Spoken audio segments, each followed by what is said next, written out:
الله أكبر الله أكبر الله أكبر لا إله إلا الله والله أكبر ولله الحمد.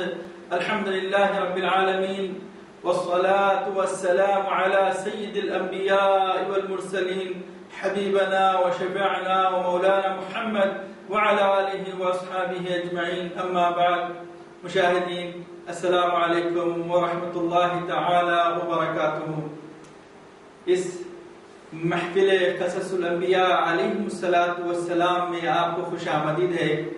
آپ نے جو سلسلہ سماعت فرمایا ہے جس میں اس سے پہلے کی قسط میں ہم نے حضرت ادریس علیہ السلام اور ان کے ہمنوا صحابہ ان کے اولیاء، اس کے بعد کا جو سلسلہ حضرت نوح علیہ السلام کا جو ہم نے شروع کیا تھا، جس میں حضرت نوح علیہ السلام نے رب تبارک و تعالیٰ کی معرفت، اس کی وحدانیت کی تعلیم دیتے رہے، بنا کوئی تھکاوٹ کے، بنا کوئی بیزارگی کے. 10 سال نہیں، 15 سال نہیں، 50 سال نہیں، 100 سال نہیں، 200 سال نہیں، دوستو عزیزو 500 سال بھی نہیں بلکہ 950 سال تک آپ تبلیغ وحدانیت دیتے رہے.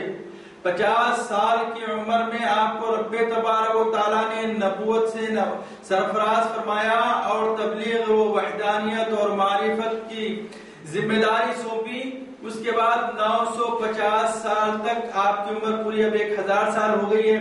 یہاں تک تبلیغ کرتے رہے، دین پھیلاتے رہے، اپنی قوم کو جو ہے رب تبارک و تعالیٰ کی طرف بلاتے رہے، اور اپنی قوم کی دعوت کو قبول نہ کرنے پر ان سے آپ مایوس نہیں ہوئے اور نہ ہی بیزار ہوئے. 950 سال کی تبلیغ کے بعد آپ نے اس سے پہلے کی قسط میں سماعت فرمایا حضرت نوح علیہ السلام نے رب تبارک و تعالیٰ سے اپنی امت کا کس طرح سے گلا فرمایا. رب انی دعوت لیلا و نہارا، اے میرے پاک پروردگار 950 سال تک میں نے اپنی قوم کو دن رات تیرے معرفت اور تیری وحدانیت اور تیرے معبود و الہ ہونے کی دعوت دیتے رہا. ان لوگوں نے میری دعوت کو نہیں سنا. رب تبارک و تعالیٰ سے کہنے لگے اے اللہ، جب میں ان کے پاس جاتا تھا ان کو راستوں میں پکڑ کر بولتا تھا تو وہ بھاگ جاتے تھے، یہاں تک کہ جب میں ان کو ملنے کے لیے کوشش کرتا تو لوگ میں ان کو نہیں پہچاننا سمجھ کر اپنے چہروں کو اپنے کپڑوں سے چھپا لیتے تھے. جب میں ان کو پکار کر کہتا تھا اللہ وحدہ وحدہ لا شریک لہ، تو وہ اپنے کانوں میں انگلیاں ڈال کر جو ہے میرے سامنے سے چلے جایا کرتے تھے. اور یہاں تک کہ میں کھڑے ہو کر پکارنے لگا وَأَعْلَنْتُ لَهُمْ وَأَسْرَرْتُ لَهُمْ أَسْرَارًا، کھڑے کر اعلان کیا، عاجزی کیا، منتیں کیا، اصرار کرتے رہا دیکھو اے میری قوم سمجھ جاؤ سمجھ جاؤ، لیکن انہوں نے نہیں سنا. یہاں تک کہ آخر میں 950 سال کی جب آپ کی یہ عمر شریف گزری تو وہاں کے جو ملأ، جو وزیراں تھے اور تاجراں تھے، بڑے بڑے پیسے والے تھے، وہ لوگوں نے آپ سے ایک قسم کا مطالبہ کیا. بولے اے نوح، ہم آپ کی بات سننے کے لیے آج انشاءاللہ تیار ہوتے ہیں، یعنی ہم آپ کی بات سننے کے لیے تیار ہوتے ہیں، لیکن ایک ہمارا مطالبہ ہے. مطالبہ یہ ہے کہ جو آپ کے ساتھ میں فقیر، غرباء، محتاج جو لوگ ہیں، آپ ان لوگوں کو چھوڑ دو. کیوں کہ یہ لوگ ہماری مجلس میں بیٹھنے کے قابل نہیں ہیں، ہمارے برابر بیٹھنے کے قابل نہیں ہیں. سمجھے آج کا ماحول کیا ہو رہا دیکھ رہے ہیں آپ. شروع سے ہے یہ، حتیٰ حبش کا بادشاہ جب ہمارے صحابہ مکے والوں کی اذیتوں سے بیزار ہو گئے تو رسول اکرم علیہ تحیۃ والسلام نے کہا تم لوگ یہاں سے ہجرت کر جاؤ. تو ہجرت کرے صحابہ، 1100 تھے، جا کر ہجرت کرے، ملک کو چھوڑ دیے، اپنے پیارے ملک کو چھوڑ دیے دین اللہ کے واسطے. عورتیں تھیں، بچے تھے، سمجھے، جا کر وہاں پر 11 سال تک تھے پردیش میں. جب وہاں پر یہ لوگ جا کر جب آرام سے رہنے لگے، وہی شیطان کا قصہ. جیسا کہ آدم علیہ السلام کو رب تبارک و تعالیٰ بنانے کے بعد شیطان نے سجدہ نہیں کیا، اس کے بعد جب آدم علیہ السلام کو رب تبارک و تعالیٰ جنت میں رکھ ڈالا اور شیطان کو نیچے اتار ڈالا تو شیطان کو تو حسد ہوا، جلن ہوئی، جا کے وسوسہ ڈال کے ان کو نیچے اتار کے لایا. اسی طرح سے اہل قریش نے بھی، کفار قریش نے بھی یہی کیا، بولے کہ یہ لوگ یہاں سے جا کے وہاں پر امن میں ہوں گے. تحفے طائف لے کر جو ہے تو حبش کے بادشاہ، اس کا نام تھا اصحمہ، اس کے پاس گئے اور جا کر کہنے لگے، وہ کیونکہ مسیحی تھا، جا کے کہنے لگے آپ کو معلوم ہے یہ لوگ تمہاری مسیحیت کے دشمن ہیں اور تمہارے خلاف دین پھیلا رہے ہیں. تو اصحمہ نے بلا کر ان لوگوں سے مقابلہ کرنا چاہا. جعفر بن ابی طالب رضی اللہ تعالی عنہ، عثمان بن مظعون رضی اللہ تعالی عنہ، اسماء بنت عمیس رضی اللہ تعالی عنہ، بڑے بڑے صحابہ سمجھو ان کے اندر تھے. آ کر تو پوچھا بولو کیا ہے؟ تو لوگوں نے سورۃ المریم کی آیت نازل ہو گئی تھی. ان لوگوں نے یہ آیتیں جب ان کے اصحمہ کے سامنے، حبش کے بادشاہ کے سامنے جب پڑھ کر سنائے تو اس نے پہلا سوال یہ کیا، آیا تمہارے دین کو قبول کرنے والے دولت مند ہے یا غریب غربا ہے؟ تو کہنے لگے غریب غربا ہے. تو کہا بے شک نبیوں کا دین یہی ہوا کرتا ہے. دولت مندوں کا دین کیسا ہوتا ہے؟ من گھڑت ہوتا ہے دوستوں. کیوں کہ ان کو یہاں پر نیچے بیٹھنا پسند نہیں آتا، ان کو ٹپ ٹاپ چیزیں چاہیے، دولت مند چاہیے، بڑے لوگ جو بات بولے خلاص. آج کل دیکھ رہے ہیں کیا حالت چل رہے ہیں، بازار کیسا گرم ہو گیا ہے. ایک مالدار آ کے کھڑے ہوگا تو سب کے منہ بند. ایک بڑا آدمی جا کر غریبوں پہ ظلم ہو رہا ہے، یا جو دوسرے عقیدت مند لوگ ہیں ان کے اوپر ظلم ہو رہا ہے، جب جا کے جو لوگ شکایت کرنے گئے تو ایک چلے آتا، بس پیسے والا جا کے کہا تھا کیا بات ہے بھائی، خلاص کیس ڈسمس، ختم. تو اسی طرح سے یعنی غریبوں کے دشمن ہیں وہ لوگ پہلے سے ہی. اور غریبوں کے پاس ایک تم آج بھی گاؤں کی ایک جھوپڑی میں جا کر کہو نبی کا نام لے لو، سیدنا علی کا نام لے لو، غوث اعظم ولی اللہ کا نام لے لو، تو فوری وہ عورت اپنا پلو اپنے سر پہ ڈال لے گی، یہ احترام میں آ جائے گی، محبت میں آ جائے گی. یہ ہوتا ہے. اور بڑوں کے پاس جب تم بات کریں گے دولت مندوں کے پاس میں تو بولے بھائی یہ کام کون کرتے بیٹھتے بھائی، ہر طریقے سے اپنی صحیح بیزارگی کی طرف. تو یہ تو تاجرہ تھے، بڑے پیسے والے تھے، وہ لوگ آ کے کہنے لگے اے نوح علیہ السلام، آپ جس چیز کا اصرار کرتے جا رہے ہیں، اتنے سال سے آپ ہم میں سے ہیں، ہمارے لوگوں میں سے ہے، ہماری بستی والوں میں سے ہے، جب اتنا ہے تو ہم آپ کے ساتھ میں قسم کا مطالبہ کرتے ہیں کہ دیکھو آپ یہ جن غریب لوگوں کے ساتھ میں اٹھنا بیٹھنا ہے آپ کا ان کے ساتھ میں چھوڑ دو، کیونکہ یہ ہمارے لیے لائق چیز نہیں ہے، یہ ہماری صفوں میں شامل ہو کر ہمارے برابر میں بیٹھ نہیں سکتے. آپ نے فرمایا میں تو آپ سے پیغام اور توحید الہی اور اللہ تبارک و تعالیٰ کی عبادت کی بات کر رہا ہوں، میں تم سے اونچ نیچ کی بات نہیں کر رہا ہوں، غریب اور امیر کی بات نہیں کر رہا ہوں، طاقتور اور کمزور کی بات نہیں کر رہا ہوں، بلکہ رب تبارک و تعالیٰ نے جو انسان کو اشرف المخلوقات بنایا ہے اس اشرف کو میں نکھار رہا ہوں کہ وہ اپنے رب تبارک و تعالیٰ کو پہچان لے. دوستو عزیزو، آدمی کتنا بھی کالا ہو، کتنے بھی اس کے چہرے کے اوپر چچک کے داغ کیوں نہیں ہوتے، وہ بھی اپنا منہ دھو کر چہرے کو سنوار کر مسکراتا ہے. کوئی آدمی کتنا ہی موٹا کیوں نہ ہو، کوئی آدمی کتنا بھی اسمارٹ کیوں نہ ہو، سمجھے، وہ اور اسمارٹ بننا چاہتا ہے. جب کتنا بھی بدشکل آدمی کیوں نہ ہو اپنے چہرے کو سنوار کر مسکراہٹ میں آ جاتا ہے. بات یہ ہے کہ نفس ہر انسان کے اندر وہی ہے. دولت مند ایک بادشاہ کے سامنے آپ 1 تولہ سونا بتاؤ، 1 تولہ سونا ہڑپنے کی طرف لگے ہوا رہتا ہے، کیونکہ لالچ ایک ایسی چیز ہے. کون ایسا دولت مند نہیں ہے، کون ایسا کروڑ پتی آدمی نہیں ہے کہ وہ 1 روپیہ بھی بچانا نہیں چاہتا، سمجھے. تو یہ کیا ہے، نفسوں کی بات ہے، انسان کی ہے. ایک اور ایک بات آپ کے گوشے گزار یہ کر دوں کہ اگر کسی آدمی کا قتل ہوا، قتل کا جرم اس کے نام کے اوپر لکھا جا رہا ہے، تو کیا یہ لکھا جائے گا کہ ارے بھائی یہ آدمی تو لنگڑا تھا، یہ آدمی لنگڑا تھا، یہ کہیں گے نہیں انہیں کالا تھا، یہ کہیں گے نہیں انہیں 80 سال کا بڈھا تھا، یا یہ کہیں گے کہ بھئی یہ 10 سال کا بچہ تھا. ایسا نہیں ہوتا. کیا ہوتا ہے، قتل ہوا ہے تو اس کے اندر یہ دوسری چیزیں نہیں دیکھی جاتی ہے. نہیں کہتے نہیں انہیں نیچے ذات کا تھا، انہیں اونچی ذات کا تھا، انہیں بڑے قبیلے کا تھا، انہیں دولت مند تھا، انہیں غریب تھا، انہیں فقیر تھا، سمجھے. یہ نہیں، بلکہ قانون کے اندر یہ ہے کہ قتل ہے. تو اسی طرح سے انسانوں کے جو نفس ہے، رب تبارک و تعالیٰ نے انسان کو جو پیدا کیا ہے، ہمارا دین الحمدللہ وہ دین ہے جس میں ایک ہی صف میں کھڑے ہو گئے محمود و ایاز، نہ کوئی بندہ رہا نہ کوئی بندہ نواز۔ یہ مثال تو آپ لوگ ہمیشہ سنتے آئے ہوں گے۔ یہ محمود ایاز کون ہے؟ محمود سلطان محمود غزنوی بادشاہ تھا بہت بڑا، سمجھے، اور بہت بڑے عالم بھی گزرے ہیں آپ، ان کے غلام تھے ایاز۔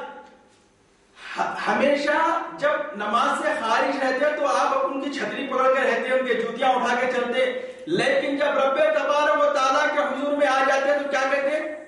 ایک ہی صف میں کھڑے ہو گئے محمود و ایاز، نہ کوئی بندہ رہا نہ کوئی بندہ نواز۔ تو رب تبارک و تعالیٰ کے پاس کوئی بادشاہ کی بادشاہت نہیں، تمام بادشاہوں کا مالک الملک وہی ہے، یحیی و یمیت وہی ہے، زندہ کرنے والا، مارنے والا، پھر زندہ کرنے والا۔ فَكَيْفَ تَكْفُرُونَ كُنْتُمْ أَمْوَاتًا فَأَحْيَاكُمْ ثُمَّ يُمِيتُكُمْ ثُمَّ يُحْيِيكُمْ ثُمَّ إِلَيْهِ تُرْجَعُونَ۔ موسیٰ علیہ السلام کے زمانے میں لوگ کہتے تھے آپ ہم کو بتاؤ رب تبارک و تعالیٰ کی تجلی ہم دیکھنا چاہتے، تو موسیٰ علیہ السلام کہتے ہیں تم نہیں دیکھ سکتے۔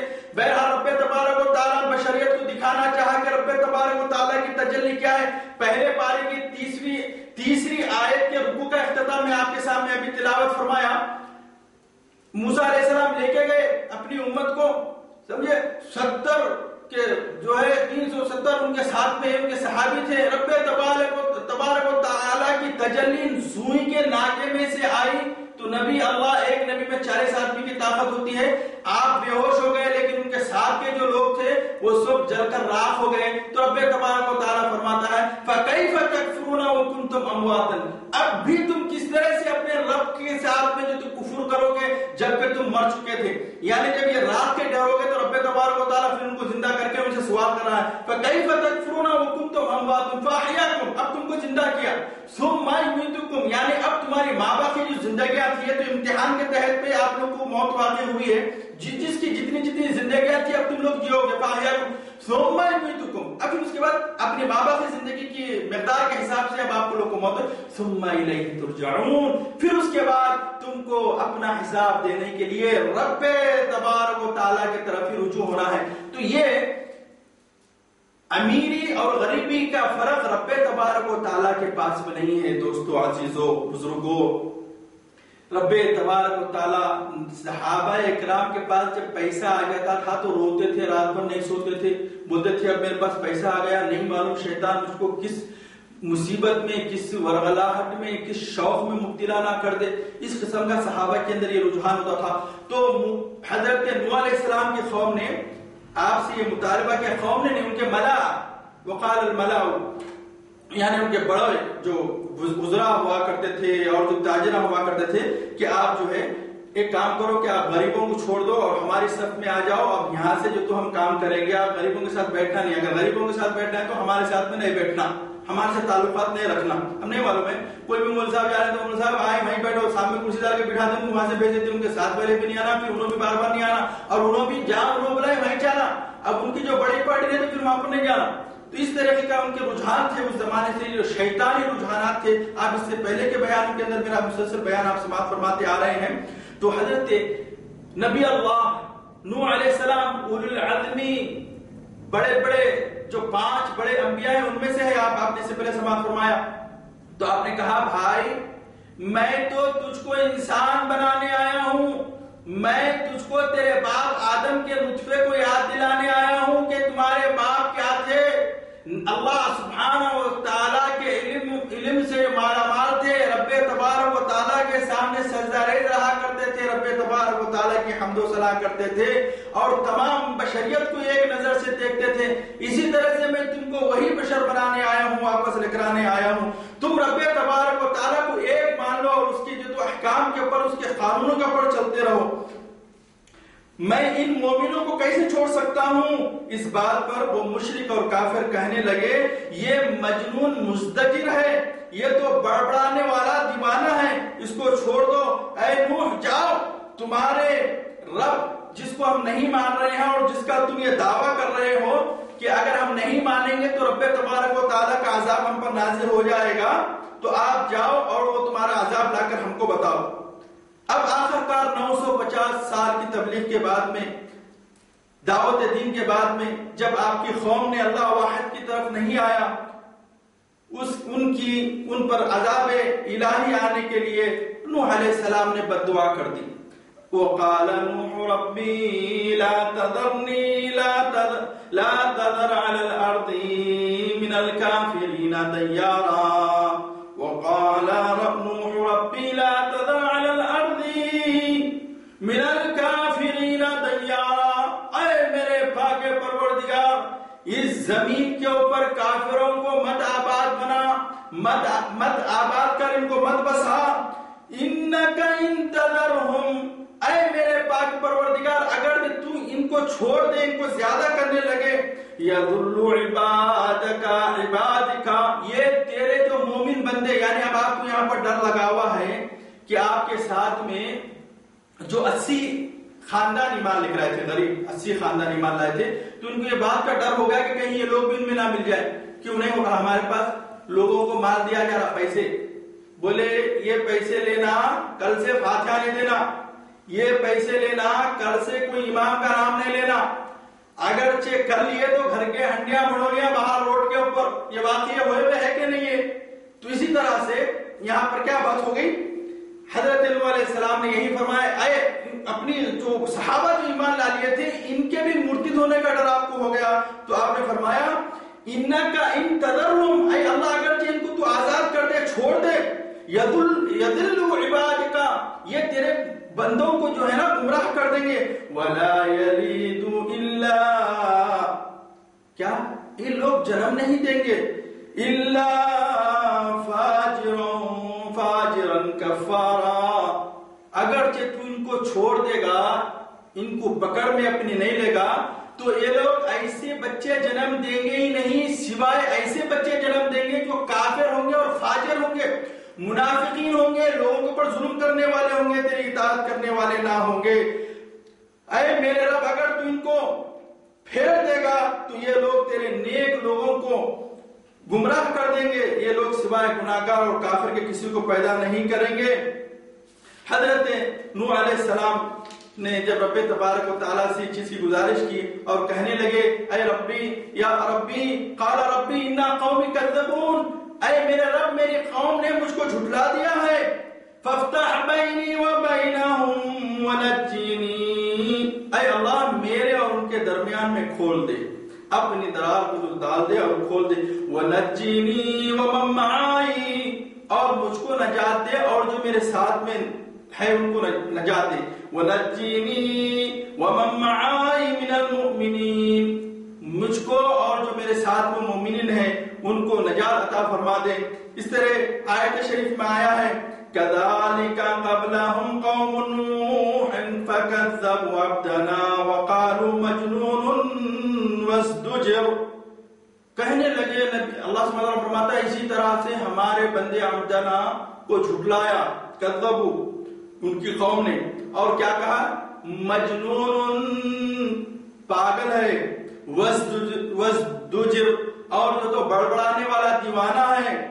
فدعا ربه انی مغلوب فانتصر، تو اپنے رب سے ہاتھ اٹھا کر دعا کرنے لگے اے میرے پاک پروردگار میں اب ہار گیا، اے میرے اللہ اب میں ہار گیا، اب تو مجھ کو کامیابی نصیب عطا فرما. اے اللہ کیا کامیابی نصیب عطا فرما؟ اپنے رب سے مطالبہ فرما رہے ہیں اللہ کے رسول صلی اللہ کے رسول نوح علیہ السلام. تو آپ کو رب تبارک و تعالی حکم دیتا ہے وَاصْنَعِ الْفُلْكَ بِأَعْيُنِنَا وَوَحْيِنَا، ایک عجیب حکم آ رہا ہے، بشریت کے اندر ایک عجیب حکم آ رہا ہے. رب تبارک و تعالی فرماتے ہیں وَاصْنَعِ الْفُلْكَ، اب تم کشتی بناؤ، بِأَعْيُنِنَا ہمارے آنکھوں کے سامنے، وہ وحینا اور ہماری وحی کے ساتھ آپ مطابقت کرتے جاؤ. ہم کشتی بناؤ گے، تو نوح علیہ السلام کشتی بنانے والے تھے. کشتی زندگی میں پہلی مرتبہ بن رہی ہے، دنیا میں پہلی مرتبہ بن رہی ہے، اور نوح علیہ السلام کو تو کشتی بنانا معلوم نہیں ہے. تو رب تبارک و تعالیٰ یہ کہہ رہا ہے کہ آپ ہماری نگرانی میں یہ کام کرتے جاؤ اور آپ جو تو کشتی بناتے جاؤ، یعنی درخت کو کاٹو اور اس کی لکڑیوں کو جو ہے اس طرح سے جمع کرو اور اس میں اس طرح سے یہاں پر کیلا مارو، یعنی لکڑی کا کیلا ہی مارا جاتا تھا. رب تبارک و تعالیٰ وہاں سے بتانا شروع کر دیا اس طرح سے کیلا مارو. وَاصْنَعِ الْفُلْكَ بِأَعْيُنِنَا وَوَحْيِنَا، یعنی تم کشتی بناؤ ہمارے آنکھوں کے سامنے، ہم دیکھ رہے ہیں اور تم پر وحی بھیجتے جائیں گے اور بولیں گے اے ہمارے نبی تم یہاں پر تختہ لگاؤ، یہاں پر تختہ لگاؤ، پھر یہاں پر کیلا مارو. اتنی طرح سے رب تبارک و تعالیٰ نے اپنے نبی کو نوازا تھا. اسی کے ساتھ یہ حکم بھی ہوا وَلَا تُخَاطِبْنِي فِي الَّذِينَ ظَلَمُوا، اے میرے نبی اور آپ کو ایک میں حکم دیتا ہوں کہ اب اس کے بعد کبھی بھی آپ ہمارے سے بات نہیں کرنا. آپ کو اب ہم حکم دے دیے ہیں کہ اب آپ کشتی بنانا شروع کر دو، اور ایک کشتی بنانے کے دوران ہم سے بات نہیں کرنا. کیا بات نہیں کرنا؟ یا اللہ جانے دے، چھوڑ دے، اب آخر میری قوم ہے ان کے اوپر تو رحم کر دے، یا ان کو ایک اور ایک موقع دے دے، ایسا نہیں کہنا. بالکل ہم نے ان کا ڈوبنا مقرر کر دیا ہے، سمجھے، ہم نے ان کا ڈوبنا مقرر کر دیا ہے. تمام کے تمام کافر ڈوبنے والے ہیں، اسی میں ان کی ہلاکت ہونے والی ہے. آپ کو سفینہ بنانے کا حکم ہوا، ایک بہت بڑا پہاڑ پر بنانے کا حکم ہوا. تعجب کی بات یہ بھی ہے اس کے اندر کہ آپ کو سفینہ بنانے کا حکم کہاں ہوا؟ سفینہ یعنی کشتی، سمجھے، شپ. بولے کشتی بناؤ، کہاں بناؤ؟ پہاڑ کے اوپر بناؤ. اب کشتی پہاڑ کے اوپر تیار کر رہے نبی اللہ حضرت نوح علیہ السلام تبلیغ کا کام چھوڑ دیے، اب کیا بنانے لگے؟ کشتی بنانے لگے. حضرت ابن عباس رضی اللہ تعالیٰ عنہ فرماتے ہیں آپ کی کشتی 350 ہاتھ چوڑی تھی ایسا، اور 600 ہاتھ ایسا لمبی تھی، اور 3 منزلیں تھی. آپ اندازہ کر سکتے منزل کتنی بڑی تھی ہوں گی، جبکہ حضرت آدم علیہ السلام کا خط جو ہے 60 ہاتھ کا تھا، 60، تو اور 2000 سال کا فرق آ رہا آدم علیہ السلام اور نوح علیہ السلام میں، 50 ہاتھ کے تو تھے ہوں گے. تو 50 ہاتھ بولے تو 2 فٹ ہو جاتا، تو 120 فٹ کی جو تو لمبی ایک جو تو منزل تھی اس کی، سمجھے. اتنی بڑی منزلوں کی جو تو کشتی جو تو تیار ہو رہی. حضرت ابن عباس رضی اللہ تعالیٰ عنہ فرماتے ہیں اب رب تبارک و تعالیٰ نے جب یہ کیا تو تعجب ہوا قوم کو نوح علیہ السلام کی کہ بھئی انہوں تبلیغ چھوڑ کے ہمارے پیچھے پکارا کرنا چھوڑ کے یہ کیا کام کر رہے ہیں، وہ بھی پہاڑ کے اوپر گئے ہوئے. تو قوم پوری کی پوری وہاں کے ان کے وزیران وغیرہ سب ان کے پیچھے گئے اور جا کے بولے کہ اے نوح آپ تبلیغ کرنا چھوڑ دیے، یہ کیا کام کر رہے ہیں؟ ہنسنے لگے، مسخرہ اڑانے لگے. روایتوں میں آیا ہے کہ آپ 100 سال تک کشتی بناتے رہے. بعض روایتوں میں آیا ہے کہ کشتی بنانے کے اندر 100 سال لگ گیا. نبی اللہ ایک نوح علیہ السلام تھے اور ان کے ساتھ میں 80 خاندان بھی اور ایمان لائے تھے، وہ بھی کمزور اور ناتوان لوگ تھے، غریب لوگ تھے یہ لوگ، کیونکہ لوگوں کو اپنا پیٹ بھی گزارنا ہے، کھانا پینا بھی ہے. نبی اللہ علیہ السلام 900 سال اللہ کی عبادت بھی کر رہے تھے، تبلیغ بھی کر رہے تھے، اب اس کے بعد کشتی بھی بنا رہے ہیں، رب تبارک و تعالیٰ کی عبادت بھی کر رہے ہیں، اپنا پیٹ بھرنے کے لیے محنت مزدوری بھی کر رہے ہیں، اور آپ کے ساتھیاں بھی تو یہ سب کچھ کام کر رہے ہیں. تو رب تبارک و تعالیٰ کے حکم سے جب کشتی بنانے لگے تو بھائی آ کر کہنے لگے آپ کی قوم کے کفار، یا نوح صرت نجارا من بعد ان کنت نبیا، اے نوح اب تو آپ بڑائی بن گئے، پہلے تو نبی تھے نا، تبلیغ چھوڑ دیے، نبوت ختم ہو گئی. حضرت نوح علیہ السلام نے ان کو جواب دیا. قرآن پاک میں اس طرح سے آیا ہے یصنع الفلک وکلما مر علیہ من قوم سخروا منہ. جب اللہ نے حکم دیا آپ کو کشتی بنانے کا پہاڑ پر، تو ان کی قوم کے لوگ آئے، کلما مر علیہ، جب ان کے اوپر سے گزرے آپ کی قوم کے ملأ قومی، آپ کی قوم کے بڑے بڑے لوگ، تو سخروا یعنی آپ کا مسخرہ اڑانے لگے. یہ تعجب کرتے تھے کہ یہ سفینہ تو پانی پہ چلنے کے لیے ہے، یہ بھی معلوم ہو گیا کہ بھی کشتی پانی پہ چلتی، لیکن پانی تو یہاں ہے نہیں، زمین پہ بھی نہیں ہے، کشتی کہاں بن رہی؟ پہاڑ کے اوپر بن رہی، اس کی بہت بڑی بلندی کے اوپر بن رہی ہے، پھر یہ کیسے چلے گی؟ دیکھیے انسانی فتنہ. ابھی لوگ آگے کیا بول رہے ہیں؟ یہ چیز بول رہے تھے انسانی فتنہ تھا، وہ لوگ یہ تعجب کر رہے تھے. لیکن نبی اللہ کی جو نوح علیہ السلام کی جو امت تھی وہ کیا کر رہی؟ یقین کر رہے ہیں، نبی کی بات کے اوپر یقین کر رہے ہیں کہ ہماری کشتی یہاں سے چلے گی، اللہ تبارک و تعالی ہم کو یہ ظالموں سے نجات دے گا اور یہ ظالموں کو غرق کرے گا. رب تبارک و تعالی کے ان احکامات سے ہم کو دین کے اوپر صحیح چلنے کی روشنی ملتی ہے۔ انشاءاللہ تعالی نوح علیہ السلام کی کشتی کس طرح سے بنے گی اور کس طرح سے آپ کی کشتی چلے گی، کشتی میں کون کون آپ کے رہیں گے، پھر اس کے بعد کشتی کہاں پر آپ کی آ کے رکے گی، پھر اس کے بعد کس طرح سے آدمیت پھیلے گی، جس طرح سے قومیتیں پھیلے گی، عرب قوم آپ کی کون سی اولاد سے ہوئی اور جو ہے دوسری قومیں کس طرح سے ہوئی، اس کے بعد کے بیان میں آپ کے سامنے پیش کروں گا۔ ربنا تقبل منا انك انت السميع العليم وتب علينا انك انت التواب الرحيم، اللهم اهدنا يا رب العالمين فيمن هديت وعافنا فيمن عافيت وتولنا فيمن توليت وبارك لنا فيما عاديت وقنا واصرف عنا برحمتك شر ما قدرت وقضيت، وصلى الله تعالى على سيدنا نبينا محمد وعلى اله وصحبه اجمعين، والحمد لله رب العالمين۔